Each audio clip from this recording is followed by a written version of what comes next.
Pause due to poor connection. Already, Instagram? Already. Hey, girl. Hey, Sasha from Rave, Hope, Reiki, and more. We do a lot of things. A lot of things. The things we do are lots of things. Good morning. Good morning, good morning, good morning. Good morning. Hello, how are we? What a beautiful day this day is. It is a Tuesday. Our kids are in school. We already had a chiropractor appointment this morning, so I am all crack-a-lacked. It doesn't feel great. It's so funny because Troy with his, when Troy gets his like neck popped, it's like instant relief for him because his like spine is crushing in on itself. But like when I get my neck popped, I'm like, oh, now it's kind of sore. But it's a different sore as opposed to when I went in there. And I don't know why this chiropractor, he's so mean to my poor little ovaries. He definitely helps with the inflammation though. Like he like sits there and like ow! Chiropractor appointments are needed. Oh, I was gonna bring up Connor. I was thinking about one of the things we saw on Connor's insurance this last time was that they do cover chiropractor appointments, and he normally is a pretty regular kid in the number 2 region. He's had a little bit of constipation, and I really do believe in the alignment of the hips and stuff, and chiropractors being able to help kids like that. I just don't know how well he would do being autistic in 7, and how, if the chiropractor feels like he could do anything. Good morning. It tells me 0 people are watching. So this message is for my rewatchers. Unless you're in here, then it's for you. It's for you too. So it was also kind of interesting because my chiropractor appointment, last night I did go live and I did my winter spell jar for me, and I did one for Troy. Yeah, I've got sleepies. And mine was about my spiritual gifts and wanting to make sure that I could be the best medium, be able to connect with spirit the best that I am able to connect with spirit. And so while I'm laying there, this chiropractor, he puts like the TINS unit, I think that's what it's called, on you, and then like a heat pack and stuff on your back. And so while I'm trying to sit there and relax and let the TINS unit get my neck to relax, like spirit was bothering me about his mom, the chiropractor's mom, and I was like, I don't even know if his mom's living. Like, why are you gonna?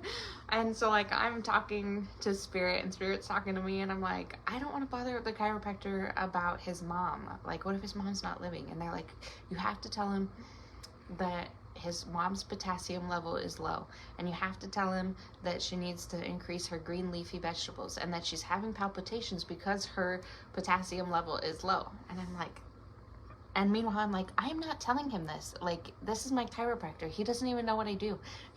I've never talked to him about any of this. Like, Troy comes and sees this guy all the time, and I'm going to weird him out. And then Troy's going to be like, why did you talk to my chiropractor? And I'm going to be like, no!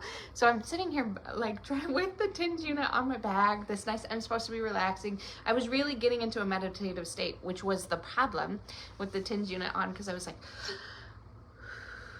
really like focusing my breathing and trying to push out my energy so I could relax my whole body and get as deep into relaxing my muscles as possible so that he could crack me better. And all I did was relax enough that spirit came in and was like bothering me, which is fine. That's my job, right? And so then I'm battling with myself about, do you really, like, I did that winter spell jar with the intention of being the best medium possible, and then they're giving me a prompt to tell this man about his mother and her potassium level and these things, and then I'm gonna ignore it. And I was like, no, I don't ignore prompts. And then Spirit's like, yeah, so you're going to tell him, aren't you? And I was like, yes, I am. Okay, I do want to be the best medium possible. I don't care how judgy or how weird or what people think about who I am or what I am. But I don't want to be like a Teresa Caputo or whatever and go like, I don't know, is that what I'm turning into? Like, I don't want to do that. So he came in, he did all his cracking, he messed with me. And then I was like, oh, so like, do your parents live here? do your parents live, you know, close or something? And he's like, oh yeah, my mom, she's an income. And my dad's, I don't remember where he said his dad, because I didn't care about his dad, because it was about his mom, right? So I'm like, okay, she's alive. And then he's like, yeah. And I was like, well, you know, I never really talked about what I do with you, but I do energy work, and I'm really intuitive, and I'm really close to like spirit. And I was like, your mom, something's wrong with her potassium level and heart palpitations, and you really need to get her like some spinach and kale and some green leafy stuff to help with her potassium level. And then he's like, that's weird. And I'm like, yeah, I know. And he's like, well, no, it's weird because she just got over a UTI and all of her electrolytes were really bad, and like it totally makes sense that her potassium would be low, and she's got dementia, so she's kind of confused already, so she can't really tell us what's going on. And I was like, oh my gosh. So he thought it was kind of cool, I guess. I didn't weird out my chiropractor. Oh Lord, you guys. Good morning, Jen. How are you? It tells me no one's watching, so I'm just talking to myself is what I'm doing.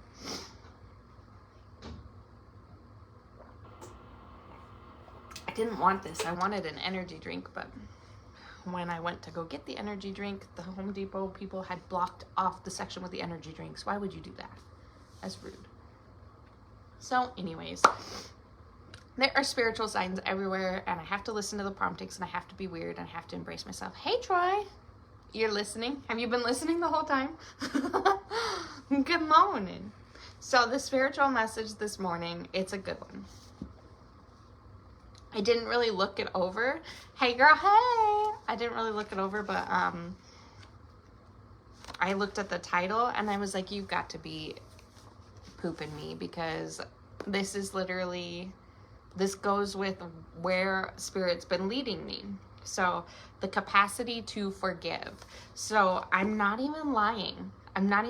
So I did the inner child work class. I got because Spirit has been, they want me to do classes, and they want me to do individual classes. They want me to do group classes and private classes and Zoom classes on specific things. Oh yeah, no, I'm live. I have to do my spiritual message of the day. Listen, I'm always working. So I have the inner child one done. It's done. See? It's done. The layout's done. All of it's done. So I was talking to the girls last night, and I was like, you'll never believe what the next class is on the list of classes that they want me to come up with and channel. You'll wait for what? Oh, were you going to hammer? I don't think I can hear you. It's a vibration. You're fine. And the next one on my list, so I have completed the inner child, which they said was super important to complete. Look at the next one. Forgiveness and letting go is the next class that they want me to work on, the PowerPoint and the thing. And last night, while I was channeling, before I had my Reiki person come for their energy healing session, I was laying on the floor just staring at the lights on the ceiling, because I have like a projector up there. And I was thinking about the forgiveness class, and they literally show us in a group or a circle, like when I said if, and they were like, when? Okay. When I do the forgiveness and letting go class, there, you guys are sitting in a circle on my garage floor, and we're all holding hands. And this is after we've done the class. This is like the last exercise they want us to do. Or holding hands, and everybody gets to say something like their experience that's holding them back that they need to forgive. So you have to speak it out loud, and then after you're done talking about the situation or the person or even yourself, whatever it is that you need to forgive, then while you're saying that, I am sitting behind the person holding their hips, raking them while they're talking to the group circle, and everybody's holding hands because we're combining energy to heal. And then everybody chants when that person is done something about like, we forgive, we let go, and we all chant in unison, and then it goes on to the next person, and I Reiki that person, we go around in the circle and we do that. And that's what they're showing me intuitively while I'm laying on the floor. And for the forgiveness and letting go class, they're like, this is the last exercise you got to do on that to help them purge and really release that out of their heart. You'll Reiki them, it'll help pull that energy out of their heart. Everybody chants together, it brings like the energy, the vibration up, and like spirit's going crazy with these classes, I tell you.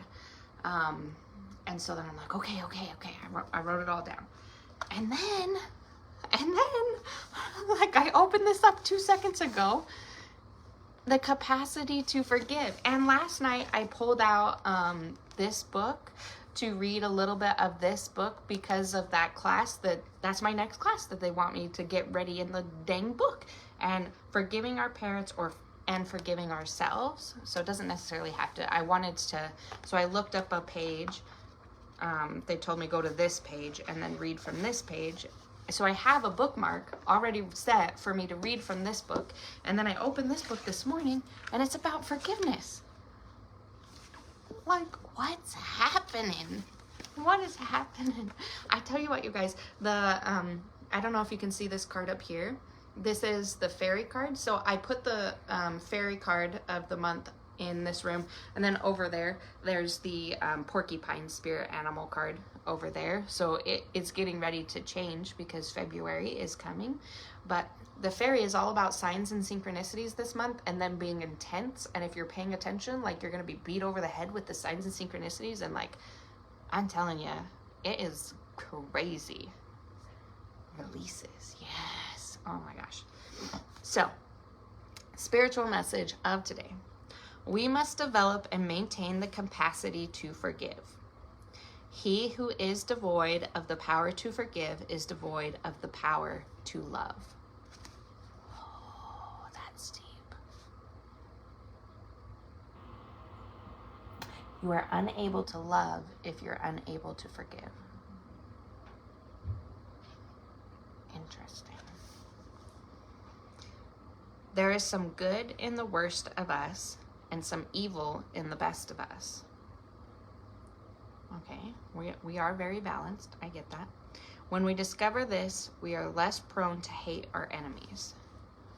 So not only do we have to understand that we have a shadow self, but we have to understand that other people have a shadow self too, that they're trying to heal. That's crazy. Let's read it one more time. We must develop and maintain the capacity to forgive.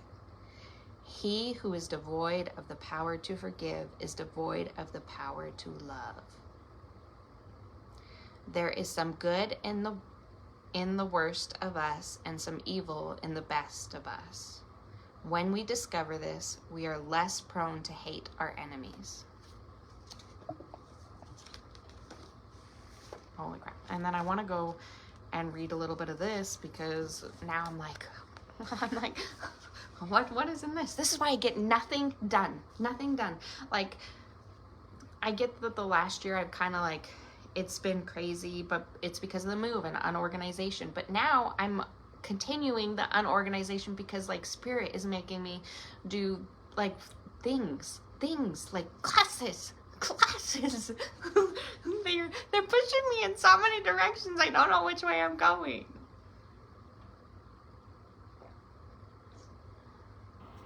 Okay, let's see. Let's just read a little bit of this and see if this applies. We must forgive those who have hurt us. That is the message of this book. Forgiveness is important for at least 2 reasons. We will discuss them in more detail as we go along. For now, let's just note what they are. First, and very important for our present discussion, forgiveness is important for our own sake. It is moving fast. I sometimes shock people by telling them they need to learn to be selfish. I tell people that all the time about their forgiveness. Often they stare back at me in disbelief. What do you mean? They ask. You want me to be selfish? But selfishness is wrong, isn't it? Indeed it is. And I do not mean to be taken absolutely literally, as if we should live our lives in an utterly me-first mode. But there is an appropriate way of caring for ourselves and that can factor into forgiveness. It is similar to what happens when you get on an airliner and the flight attendant explains how to use the oxygen mask that drops into your lap if the plane loses cabin pressure. She tells you that if you are traveling with a child or someone else who requires assistance, you should put your own mask in place first and then help the other person. In the same way, if we are going to take a loving concern for others, and we certainly should, we must also take a loving concern for ourselves. Selfishness says, me first, who cares about you? Appropriate self-care says, I'm going to take care of me so that I can take care of you. Second, forgiveness is important for God's sake. Every wrong is an offense first and foremost against a wise and loving God who does not wish to see any of his creatures harmed and who takes it personally when they are wronged. So like a higher power. As we will see, an important part of our being able to work out our own forgiveness is drawn from the forgiveness that God himself has shown us. Canceling the debt. Just exactly what does it mean to forgive someone? Does it mean to ignore that what he or she has done? To pretend that it never happened? To forget it? To cover things up on the outside while the anger and hurt continues to boil on the inside? No. Forgiveness is both simpler and more complex than that. The best way I know to understand forgiveness actually comes from the world of banking. Let's say you go to the bank and take out a loan. You now owe money to the bank, which you have every intention of repaying. But let's also say that sometimes unforeseen comes up, a financial calamity or a major health problem, sometimes something that makes it impossible for you to keep up with your loan payment. What does the banker do? He could simply insist that you pay back the loan anyway. I don't care about your problems, he might say. Just pay me what you owe me.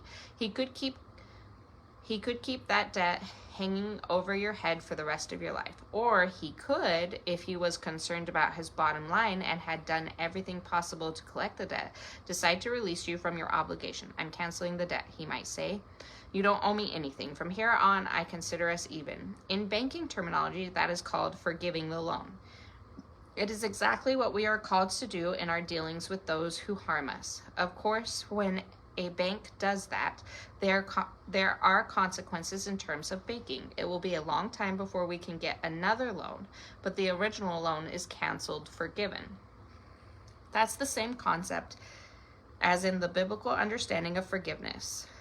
In Colossians 2:13, Paul writes, "You were dead because of your sins, and because your sinful nature was not yet cut away, then God made you alive with Christ, for he forgave all our sins." Now, if I were able to interact with Paul, I might ask, how did God do that? And Paul answers in the next verse, he canceled the record of the charges against us and took it away by nailing it to the cross.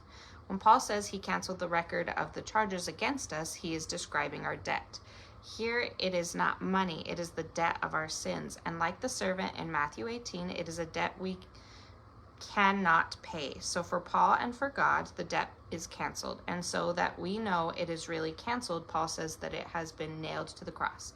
That's the biblical understanding of forgiveness. In fact, the primary Greek word used for forgiveness in the New Testament means to cancel a debt. When someone does us wrong, when he or she causes us pain, we often feel as though that person has taken away something that belongs to us, our peace, our joy, our happiness, our dignity, and that he now owes us something. We are like miserable misery bankers holding an IOU against someone who can never hope to repay us. They can't repay the debt of the things that they've done. So that's interesting.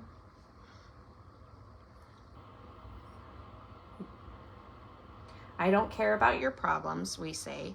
You've hurt me and you're going to pay. We do really want people to pay for their debt. But when we forgive the person, we simply release him from his debt. We do not have to pretend the debt never existed. We just forgive it. You no longer owe me anything. Very interesting. Releasing someone from their debt. Forgiveness involves letting go, remembering playing tug of war as a child. As long as the parties on each end of the rope are tugging, you have a war. But when someone lets go, the war is over. When you forgive your father, you are letting go of your end of the rope. No matter how hard he may tug on the other end, if you have released your end, the war is over for you. The war is over for you. If you let go of the rope and forgive the debt, the war is over for you. He may still be holding on to the war, to the rope, right? Whoever it is that you were fighting with or that you have issues with might still hold on to that, what happened in that relationship or situation. They're still holding on to the rope, but if you release the rope and forgive it, then you're no longer in the war. And then you can feel the love so much better and you can heal so much better. Let go of the rope. Let go of the rope. Oh my gosh. Let go of the rope.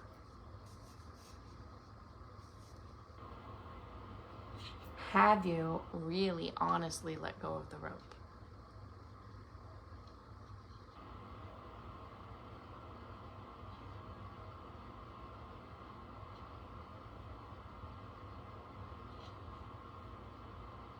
You're trying? I'm trying to, like, I feel like I've let go of the rope with my parents and my trauma with my parents. Because I do understand that they do have shadow selves, right? I do understand that they have demons of their own. I let go of the rope and walked away. Like, I didn't just let go of the rope. I let go of the rope and walked away. And I do forgive. It still sucks, but I forgive. That's crazy. The 6 steps of forgiveness: recognizing the injury, identifying the emotions involved. Where's number 3? Grieve what was lost by expressing your hurt and anger. Set boundaries to protect yourself. See, this will be the class. We'll do the 6th step. Cancel the debt. Consider the possibility of reconciliation. Hell no. I mean, obviously, if maybe you were wrong in some situations, that I'm not reconciling. But there are people that maybe you need to reconcile with. Just not me. I don't need to do that. Okay, so if you missed it, I'm going to read this one more time. We must develop and maintain the capacity to forgive. He who is devoid of the power to forgive is devoid of the power to love. There is some good in the world. There is some good in the worst of us and some evil in the best of us. When we discover this, we are less prone to hate our enemies because we understand that they also have some good and bad in them. Like, we're not perfect. They're not perfect. We don't have to. My necklace is in my coat pocket. I have to go get that. It's my talisman. Okay. I love you guys. I hope you have a beautiful day. I'm going to get off of here. Remember that forgiveness is super important on your healing journey, because if you can't forgive, it makes, like, everything comes back to your heart chakra. And if you can't forgive, and let go of things, let go of that rope, it makes it very, very difficult for you to heal in tapping into that heart chakra, because the heart chakra heals the whole body. Like, if anything's out of alignment, as long as we've got this heart chakra moving and rolling and in tune, we can heal any part of us. But if we cannot forgive and let go of some of those things that are stuck and trapped in there, it'll keep us from not healing to the best of our ability. I love you guys. I hope you have a beautiful day. Write down 3 things you're grateful for, 3 amazing things that happened today or whatnot, and I will see you tomorrow. Bye. I'm gonna get off of Instagram first because it's easier.